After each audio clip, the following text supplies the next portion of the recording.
한 주간 잘 지내셨습니까? 지금 성완종 리스트 까닭에 온 나라가 아주 굉장히 시끄러운 그런 상황이고, 관련된 정치인들은 아마 밤에 잠을 제대로 못 자지 않을까 싶을 만큼 조사가 진행되고 있다고 생각이 됩니다. 이런 시대 상황 속에서 요즘 성완종 경남기업 회장 그리고 성완종 교회 장로님의 행적이 속속들이 밝혀지고 있습니다. 그가 큰 기업을 이루고 로비의 규제로 정치인들과 로비를 하면서 국회의원까지 됐었고, 한 문제도 이야기가 되지만, 특별히 이제 죽음을 앞두고 절박할 때에 장로인 그가 찾아간 자가 조계종 총무원장을 지냈던 고향 선배인 지선이라는 스님을 계룡산 주지로 있는데 거기로 찾아갔다는 겁니다. 그리고 지금 내가 마음이 너무너무 안정이 안 되고 두렵고 마음이 갈피를 못 잡으니까 저하고 같이 서울 올라가서 저하고 같이 좀 머물러 주십시오. 그래서 그 지선이라는 스님을 모시고 서울로 올라와서 서울서 며칠을 같이 생활을 했다는 겁니다. 그러면서 이제 자기 구명을 위해서 여러 방면으로 여러 각도로 노력을 했는데 무의로 돌아가자 그 지선 스님이 강남에 아주 용한 점쟁이가 있는데 그 점쟁이를 찾아가자 이렇게 제안을 하니까 장로로서는 이거 어떻게 제가 점쟁이까지야 찾아가겠습니까? 그러질 않고 궁극한 나머지 다급하니까 그리 하십시다. 그리고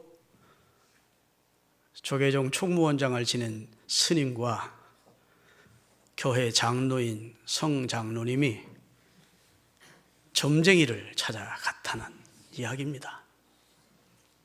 갔더니 점쟁이가 상당히 죽으론이다.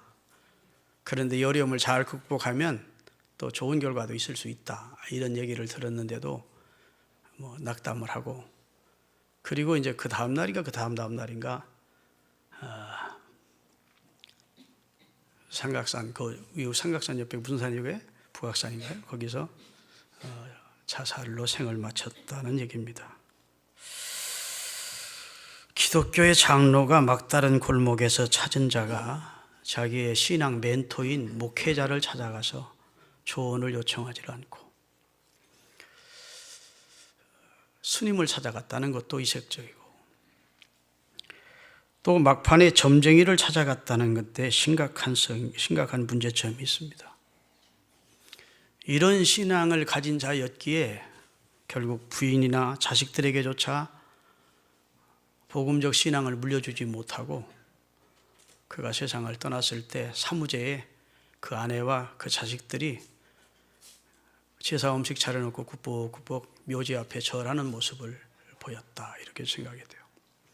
다시 말해서 그런 상황에 하나님의 전에 나와서 하나님, 내가 너무 인간적인 방법으로 생을 살아왔습니다. 그리고 회개할 것이 있으면 회개를 했어야 하고, 아멘 좀 하세요. 또 하나님의 도움을 정말로 기도로 간구를 해야죠. 너희가 나를 간절히 찾고 찾으면 만난다 했고, 이 일을 행하는 여호와, 그것을 지어 성취하시는 여호와, 그 이름을 여호와라 하는 자가 이같이 이른다. 너는 내게 부르짖으라. 내가 내게 응답하겠고 내가 알지 못하는 크고 비밀한 일로 너를 위해 역사해 줄 것이다. 그 말씀을 붙들고 하나님 앞에 매달렸더라면 하나님이 어떤 응답을 주시든지 용기를 주시든지 지혜를 주시든지 위로해 주시든지 그러면서 어떻게 해결 방법이 있었을 터인데, 내가 볼 때 이미 무당을 찾아간 그 시점부터 그는 어두움의 세력인 흑암의 세력에 짓눌려 있었고 결국은 사단이 그를 자살하는 데까지 몰아갔다, 이렇게 생각이 됩니다. 이런 내용을 접하면서 저는 언뜻 누구 생각이 나느냐 하면 사울왕이 생각이 나는 겁니다. 이스라엘의 초대 왕이었던 사울이 꼭 그렇게 죽었어요. 오늘 본문은 사울이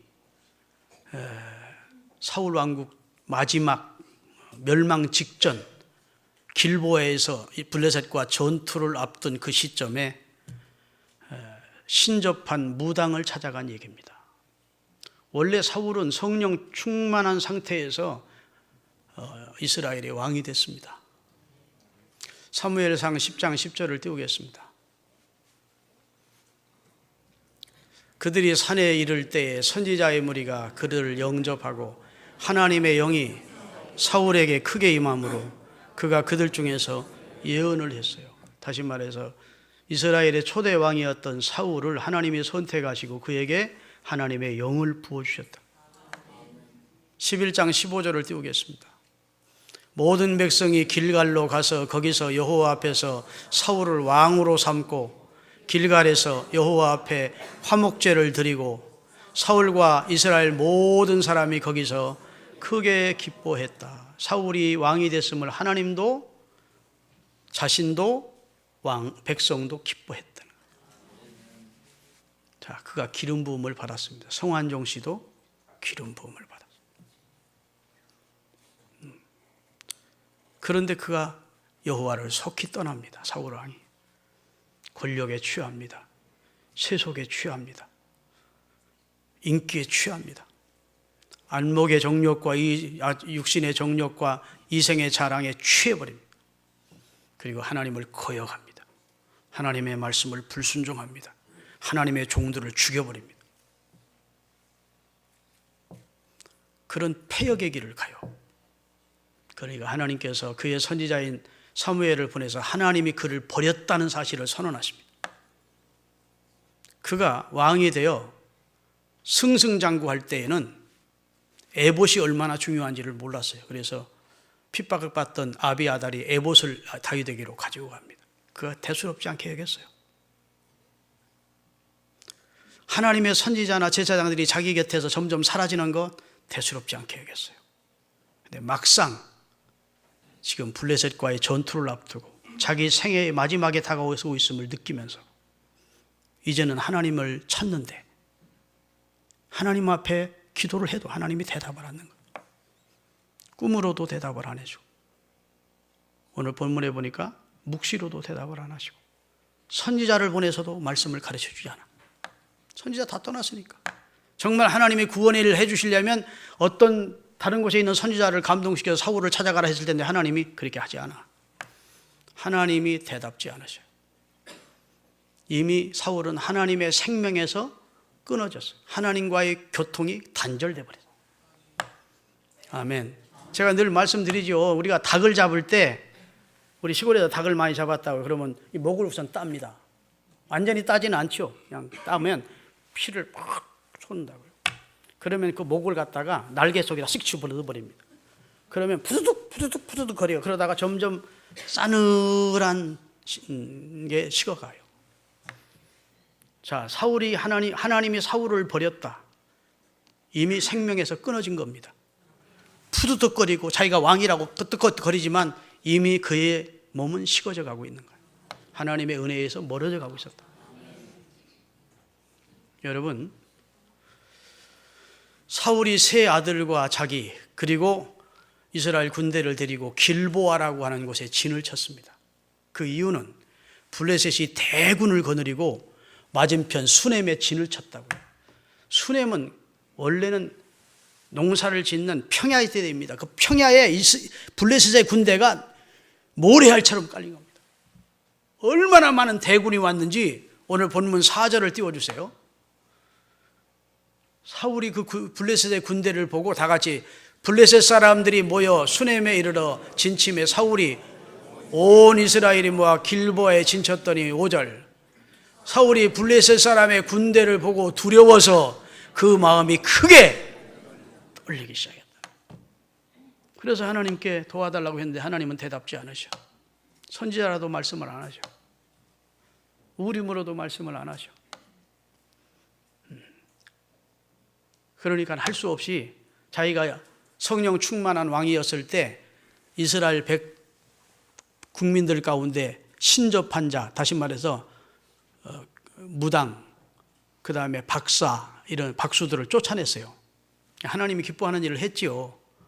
그런데 이제 하나님이 대답이 없자 본인 스스로가 모순단 일을 하는데 자기가 쫓아냈던 그런 신접한 사람이 혹 남아있는지를 부하에게 알아보라고 하고 무당에게 가서 물어보자는 거예요. 신접한 여인에게 한번 묻자. 그러니까 측근에서 알아보았더니 엔돌이라고 하는 곳에 신접한 여자 무당이 있습니다. 그래 왕복을 벗고 일반복으로 갈아입고 자기 측근 둘을 데리고 그 신접한 여인을 찾아간 이야기가 오늘 본문이에요. 찾아가서 그 무당은 지금 이시사가 왕인지를 모르죠. 평복을 입고 왔으니까 나를 위해서 한 사람의 영혼을 끌어올려 달라 그런 겁니다. 그랬더니 아유 제가 무당질 하면 죽습니다. 사울 왕이 무당들 다 내쫓았기 때문에 당신이 내가 무당짓 하다가 들키면 나 죽으려고 무당짓 하라 하십니까? 그랬더니 변장한 사울이 너를 이 일로는 네가 죽을 리가 없다. 나를 위해서 한 사람을 끌어올려라 한 거예요. 무당이 누구를 끌어올려 드릴까 했더니 사무엘 선지자를 끌어올려 달라. 그러니까 지금으로 말하면 이랬겠지. 사무엘이 오소서 그랬더니 깜짝 무당이 이제 구슬하다가 놀라는 겁니다. 사무엘이 정말 올라온 거예요. 그런데 지금 사울 왕이나 두 사람 신하의 눈에는 보일까요? 안 보일까요? 안 보이지. 무당이 깜짝 놀라면서 하는 말이 당신이 나를 속였군요. 당신은 사울 왕이니이다. 사울 왕이 신이 임하자 자기 앞에 변장하고 앉은 자가 사울 왕임을 대번 알아봤다. 죽이지 않을 테니까 걱정하지 말고 지금 네가 보는 그 사람이 어떤 모습이냐 했더니 겉옷을 입었고 수염은 기른 사람. 그 사무엘이 맞다. 자, 그 내용을 좀 읽어보겠습니다. 오늘 본문 이후에 9절부터 띄우세요.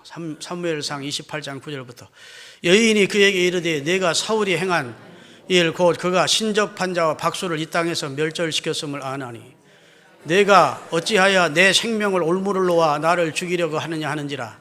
사울이 여호와의 이름으로 그에게 맹세하여 이르되 여호와께서 살아계심을 두고 맹세하노니 내가 오늘 무당짓 하는 것 가지고는 죽지 않을 것이다. 그 다음에 여인이 이르되 내가 누구를 네게로 불러올리랴 하니 사울이 이르되 사무엘을 불러올리라 하는지라. 여인이 사무엘을 보고 무당 구슬했더니 사무엘이 올라온 거예요. 큰 소리로 외치며 사울에게 말하이르되 당신이 어찌하여 나를 속이셨나이까? 당신이 사울이니이다 하는 거예요. 그랬더니 왕이 그에게 이르되 두려워하지 마라. 내가 무엇을 보았느냐 하니 여인이 사울에게 이르되 내가 영이 땅에서 올라오는 것을 보았노니. 한 영혼이 땅에서 올라오는 걸 지금 보고 있습니다. 사울이 그에게 이르되 그의 모양이 어떠하냐 하니 그가 이르되 한 노인이 올라오는데 그가 겉옷을 입었나이다 하더라. 그랬더니 사울이 그가 사무엘의 원래 모습인 줄 알고 그의 얼굴을 땅에 대고 사무엘 앞에 절을 했다는 거예요. 사무엘 안 보이니까 무당을 향해 절을 했겠죠.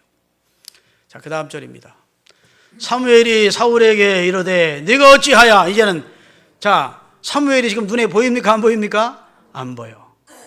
근데 무당의 눈에만 보입니다. 그 무당이 지금 이 여인의 사무엘이 무당의 입을 벌려서 사울을 책망하는 내용이에요. 사무엘이 사울에게 이르되 네가 어찌하여 나를 불어올려서 나를 성가시게 하느냐 하니 사울이 대답하되 나는 심히 지금 다급하니이다. 블레셋 사람들은 나를 향하여 군대를 일으켰고 하나님은 나를 떠나서 다시는 선지자로도 꿈으로도 내게 대답지 아니하시기로 내가 행할 일을 알아보려고 당신을 불러 올렸나이다 하더라. 사무엘이 이르되 여호와께서 너를 떠나 네 대적이 되건 여호와가 내 편이 아닌데 그 말입니다. 내가 어찌하여 내게 묻느냐. 자, 여호와께서 나를 통하여 말씀하신 대로 네게 행하사 나라를 이제는 내 손에서 떼어 내 이웃 다윗에게 주실 것이다. 그 다음에 내가 여호와의 목소리를 순종하지 아니하고 그의 진노를 아멜렉에게 쏟지 아니하였으므로 여호와께서 오늘 이 일을 내게 행하신다. 네가 하나님을 거역하고 불순종하고 살았으므로 하나님께 버림받았다. 그래서 오늘 이런 일이 내게 있는 것이다. 그 다음에 여호와께서 이스라엘을 너와 함께 블레셋 사람의 손에 넘기시니 그 말이 전쟁에서 너는 패하게 된다 그 말이야. 블레셋이 승리하고 이스라엘은 진다. 내일 너와 네 아들들 세 사람이 나와 함께 음부에 와 있을 것이다. 그 말은 무슨 말입니까? 죽는다. 너도 죽고 네 세 아들도 죽고 이스라엘은 전쟁에 패전한다. 그 다음에 여호와께서 또 이스라엘 군대를 블레셋 사람의 손에 넘기시리라 하는지라. 오늘 눈이 동그래지시네. 이야, 신비한 얘기를 듣는 것 같죠? 아주. 신접한 여인 무당이 사무엘을 가장한 악령의 조종을 받아서 지금 사울의 앞날을 이야기하게 된 내용입니다. 여러분, 사울이 구원받았겠느냐? 성환종 장로가 구원받았겠느냐? 그건 하나님의 주권 안에 있습니다. 구원받았다 못 받았다 못합니다. 특별히 우리 복음적인 입장에서는 구원 못 받았다는 말을 함부로 내뱉을 수는 없어요. 왜냐하면 한 번 성령의 인침이 있고 하나님에 의해서 선택받은 자는 육은 쳐서 멸하고 영이라도 구원하신다. 자, 고린도전서 5장 5절입니다. 다 같이 읽겠습니다. 잘 들으셔야 돼요. 오늘 본 내용이. 이런 자는, 그 말은 이런 자는 무슨 말이냐? 하나님을 떠난 자, 그걸 하나님을 섬기다가 하나님을 떠난 자, 하나님을 거역하는 자, 은혜 안에서 구원받은 그런 놀라운 하나님의 은혜 속에 살던 그런 사람이 사탄의 조종을 받고 그리고 하나님을 떠나긴 사람, 이런 자는 하나님이 누구에게 내줘요? 그 운명을 사탄에게 내준대. 지금 사울이 사탄에 의해 그 운명이 결정되게 됐어요. 그렇죠? 성환종 씨가 결국은 사탄에 의해 하나님이 내준 바 된 거예요. 하나님이 끝까지 붙들고 계셨더라면 그가 자살하겠습니까? 하나님 위로의 하나님인데, 용기를 주시는 하나님, 여호와를 앙망하면 새 힘을 주시는 하나님인데 사탄에게 내준다. 이런 자는 결국 사탄에게 하나님이 내주어서 그 육신은 멸하고 예수님의 날에 예수님이 재림하시는 날에 영이라도 구원받게 해준다. 영은 영혼을 말합니다. 영은 주 예수의 날에 구원을 받을 것이다. 왜? 부끄러운 구원이지만 성령의 인침을 받은 자예요. 한때 성령이 임했던 자에게, 한때 하나님의 도구로 쓰임을 받던 자였기에 육은 멸하고 영이라도 하나님이 결국은 부끄럽게라도 구원을 받게는 해주겠다. 이런 내용입니다. 할렐루야. 여러분, 오늘 설교 제목이 마지막까지 잘 달려야 된다는 내용인데, 여러분, 한때 성령 받고 하나님에 의해 쓰임 받던 분들이, 오늘 본문의 그 두 분, 비유된 분과 한때는 하나님 앞에 귀히 쓰임 받던 분들인데 마지막까지 그 믿음을 지키지를 못했다고요. 디모데후서 4장 5절부터 보면 이런 말씀이 있습니다. 우리 한번 띄우겠습니다. 8절부터인가요? 디모데후서 4장, 다 같이. 경건의 모양은 있으나 경건의 능력은 부인하는 자니 이 같은 자들에게서 내가 돌아서라. 그들 중에 남의 집에 들어가 가만히. 이게 지금 잘못됐다. 여기 보면 사도 바울이 선언이 나오는데, 내가 선한 싸움 싸우고 나의 달려갈 길을 마치고 믿음을 지켰으니 이제 후로는 나를 위해 의의 멸관이 예비되어 있을 것이다. 다시 말해서 사도 바울은 자기의 신앙이 하나의 경주와 같다는 겁니다. 선한 싸움을 싸우고 달려갈 길을 마치고, 단거리 선수가 아니라 장거리로 경주를 하는 것과 같다는 겁니다. 믿음을 지켰다는 거예요. 믿음을 지키지를 못해서 이 사울이. 할렐루야. 갈라디아서 3장 3절입니다. 이런 자들을 성경은 표현하고 있는데 이렇게 표현하고 있습니다.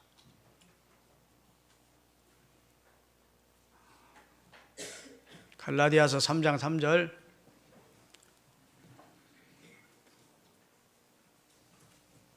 어리석도다 갈라디아 사람들아. 그런 내용이에요. 성령으로 시작했다가 이제는 육체로 마치는 자들이 있다는 내용이에요. 성령으로 시작을 했어. 기름 부음도 받았어.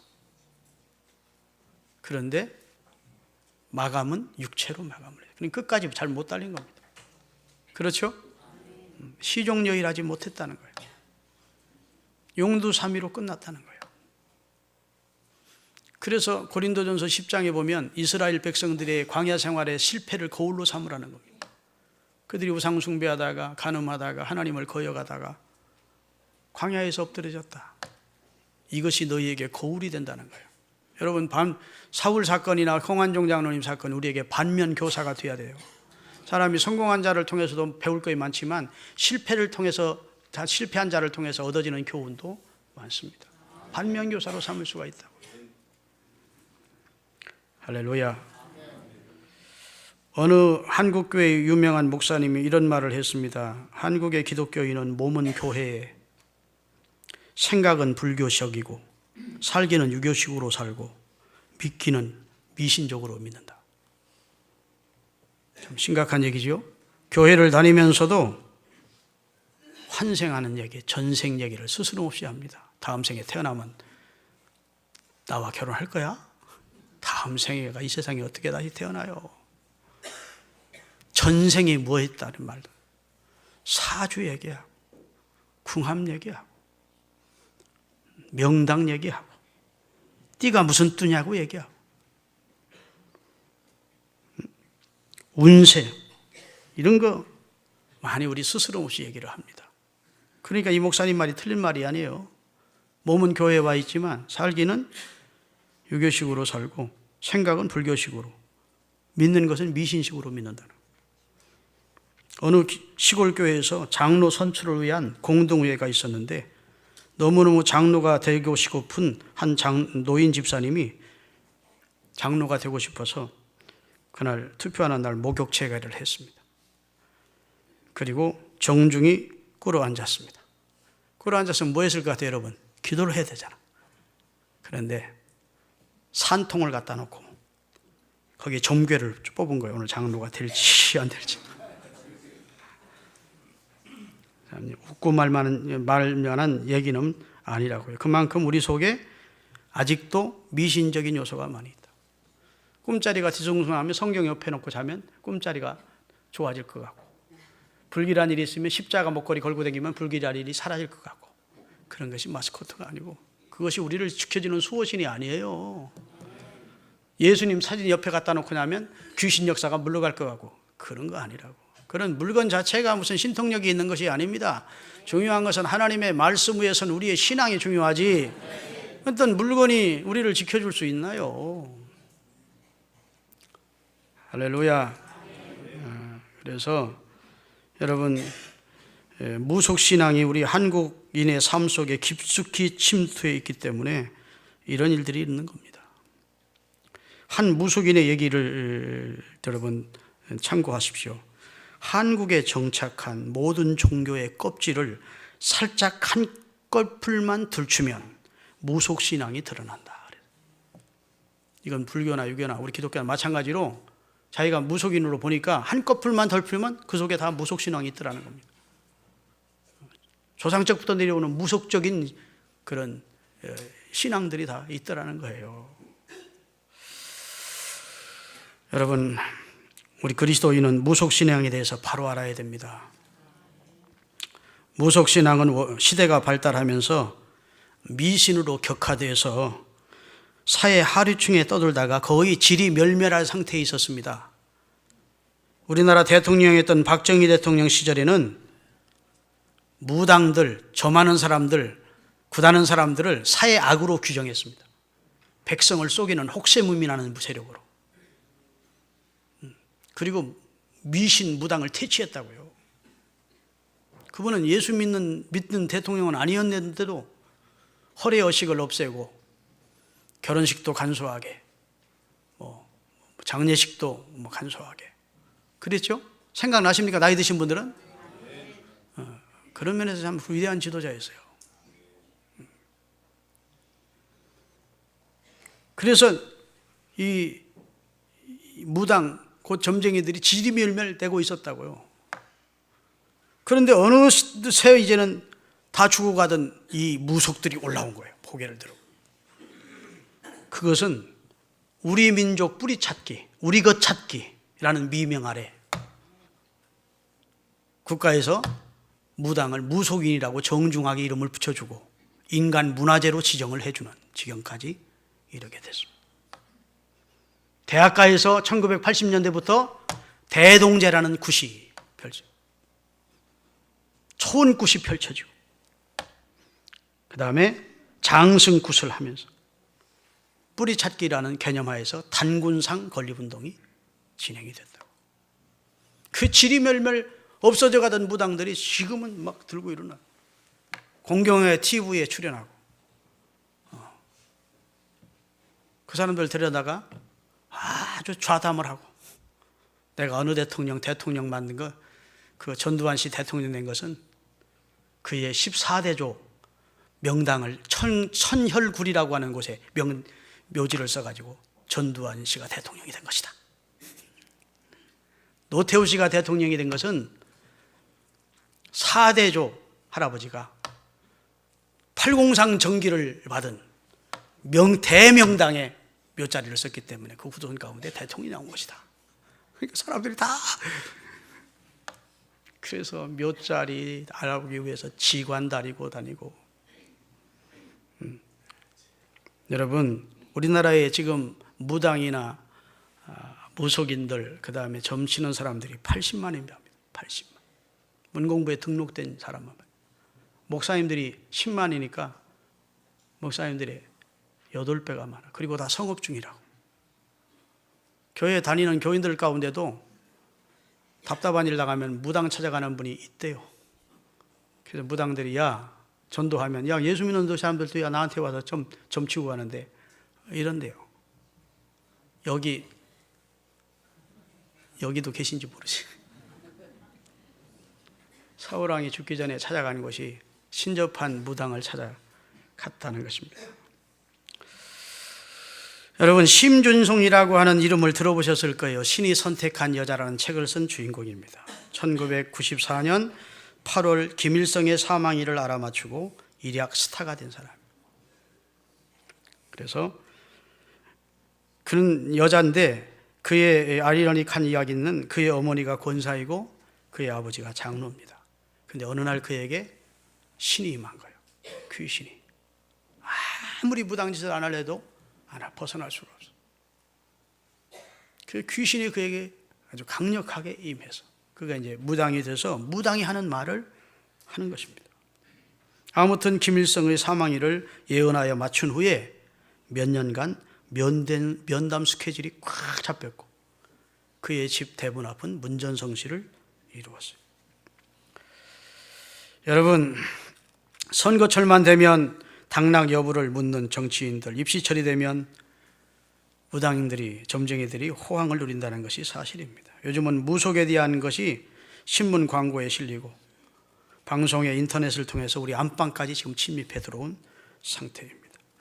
우리 그리스도인들은 이러한 시대의 풍속도를 살면서 어떤 시각으로 봐야 되는지 오늘 본문을 통해서 말씀을 좀 드리려고 그러는데 시간이 많이 가버렸네.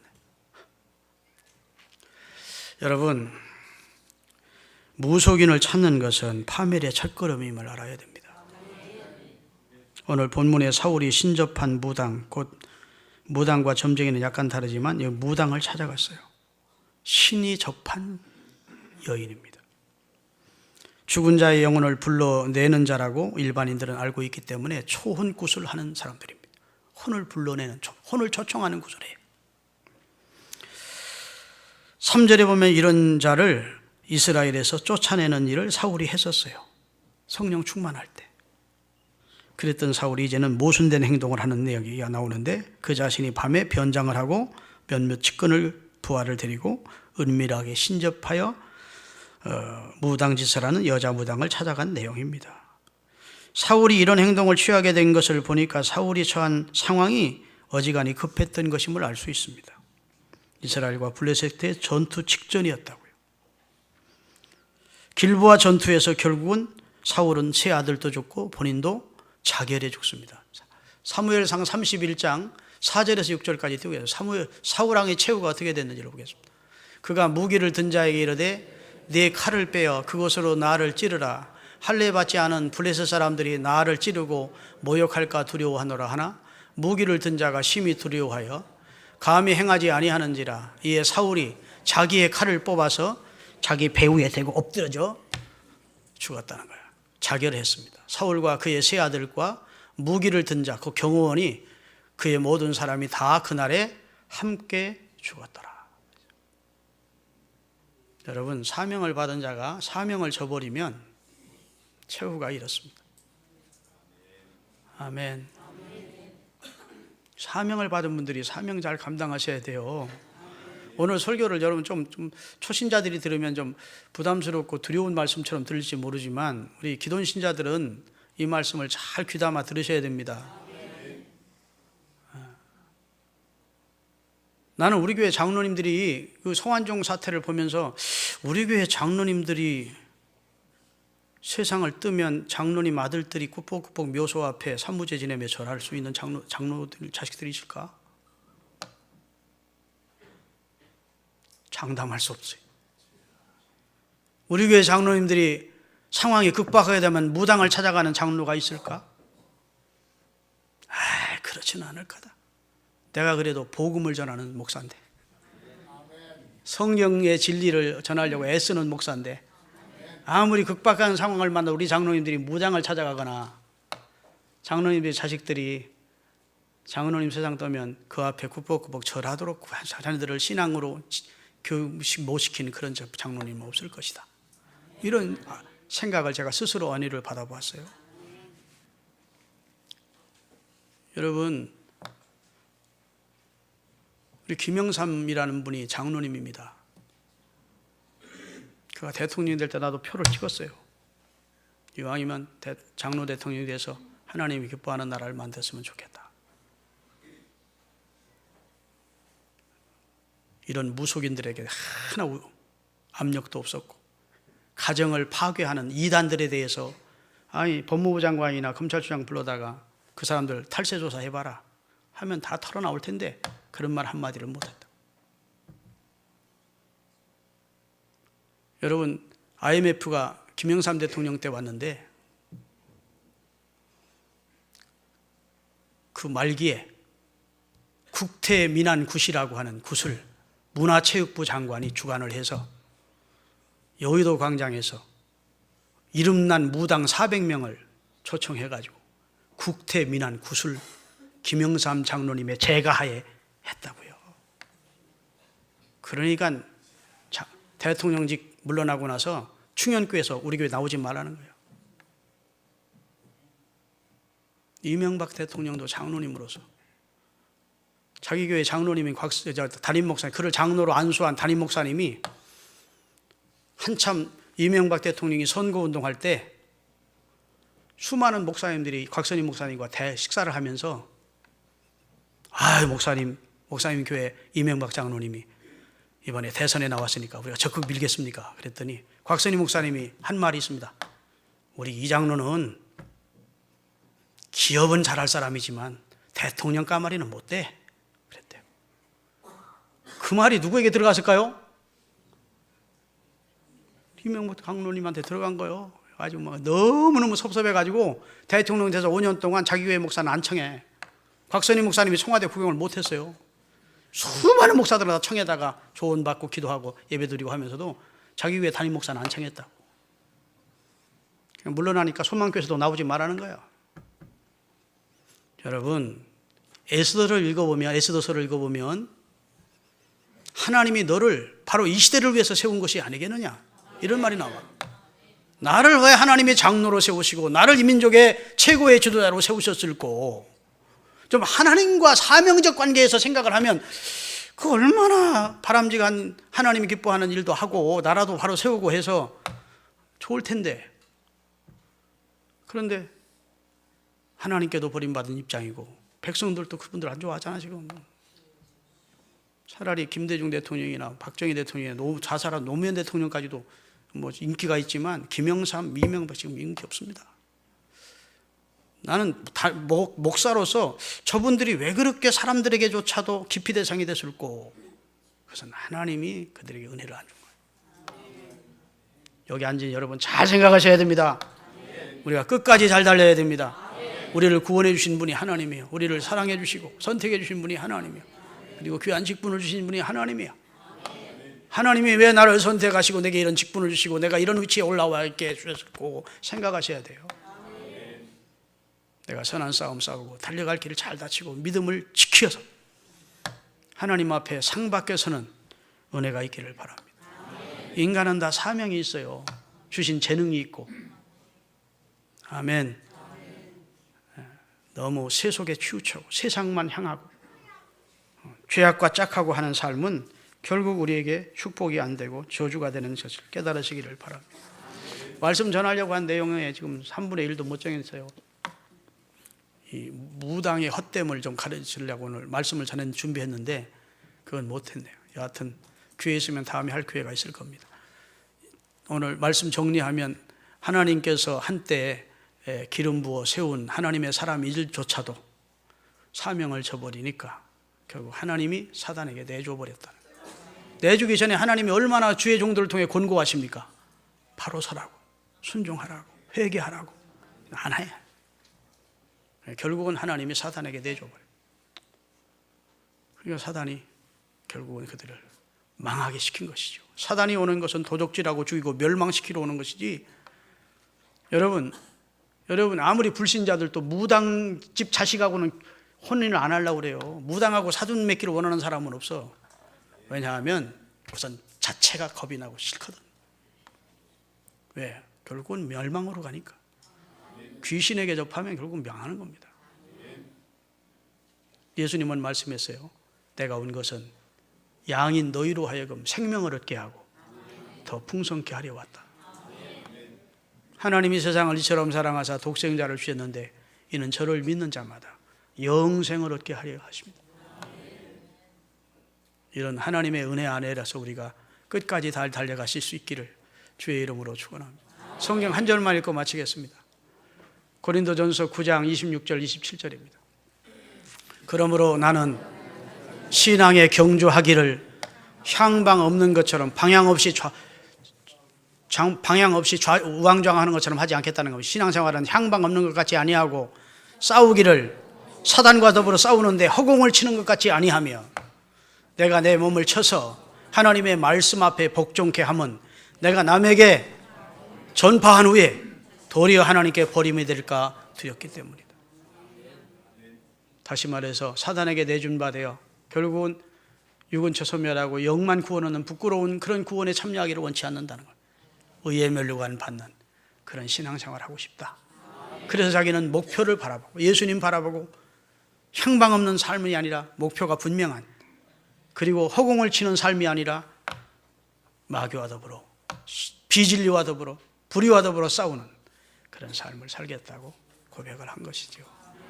기도하시겠습니다.